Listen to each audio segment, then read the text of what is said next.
Günləri məndən bir hədiyyə olaraq ruzi təvizi, ruzi bərəkətin artırılması üçün hər biriniz qələm dəftər də götürə bilərsiniz. İnşallah hər kim səhərlər bu gözəl duanı 7 dəfə oxuyarsa evdən çıxanda Allah təbarək və Teala onu həm qoruyar, həm də ruzi bərəkətini artıracaq və eyni zamanda həmən gün bir yerdən onun üçün onun güman gətirməyən yerindən ona ruzi qapılarını açacaq. Çox gözəl duadır və təcrübə olunmuşdur. Ola bilər kim ərəbcə bunu bilməsə, onu mən dediyim kimi 7 dəfə dinləsə və evdən çıxsın inşallah və xeyir bərəkətini inşallah görəcəkdir. Belədir dua. Bismillahirrahmanirrahim.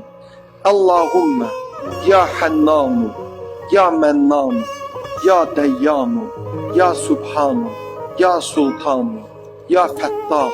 Bismillah.